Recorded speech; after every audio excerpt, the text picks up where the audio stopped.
Today I would like to talk to you on a topic, principled negotiation. We must remember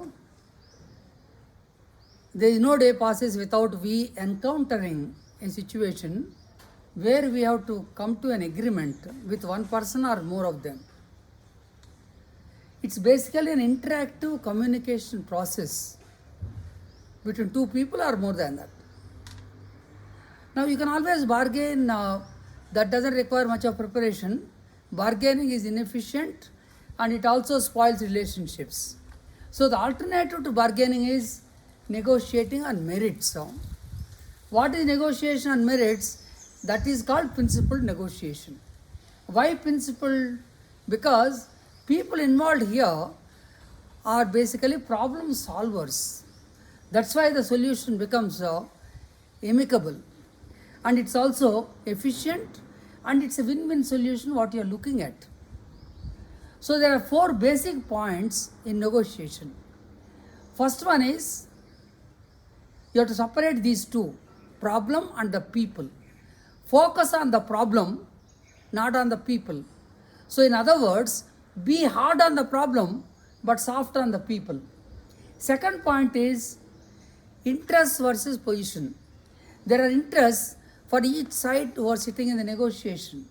But if you sit on the positions, then that becomes a bargain.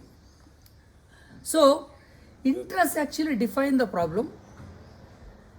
Each side will have multiple interests.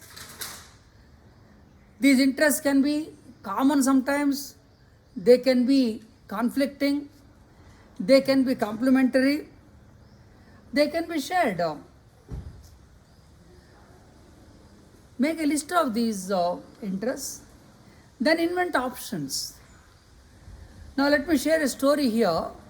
One father who wrote a will before his death saying, my 17 camels should be distributed to my 3 sons, half to the elder son, 1/3 to the second son, 1/9 to the third son. After his death, they went to a gentleman to execute this will, and the gentleman asked, how can I negotiate with 17 camels, how can I distribute? Then they were wondering, there is no option. Then that gentleman thought of another option. He had extra camel. He brought that camel, added that camel to the 17. So the camels became 18 now for distribution. 18, half went to the elder son, that is 9. 1/3, that is 6, went to the second son. And then 1/9, 2 went to the third son. So 9 to the first son, 6 to the second son, and 2 to the third son. 9 plus 6 plus 2, 17.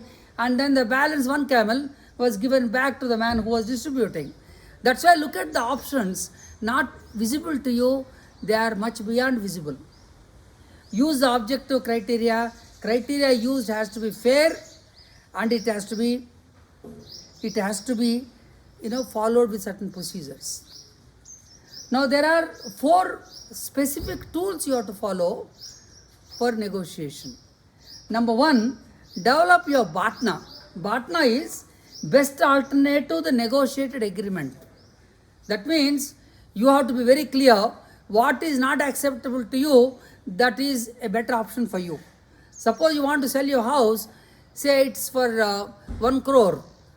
That means anybody giving you less than 1 crore, you have a better option. That is, we define your partner. Next is analyze your opponent. Now, what is he looking at? What kind of pressures he will put? How not to get pushed by him? You have to analyze that. Third thing is prepare a payoff matrix. Suppose you are HR manager recruiting a candidate.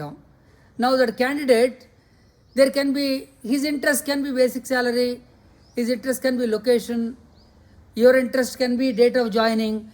List out these, and then while negotiating, give weights to these, and then finally find out the payoff matrix where you will agree to recruit him or not to or where you will agree to accept him. Last specific tool is collaboration. You have to collaborate for a win-win solution. It is not bargaining. For a win-lose, it's a principled negotiation where you're collaborating with the other person while negotiating for a win-win solution. So please prepare and practice. That's how you'll become a good negotiator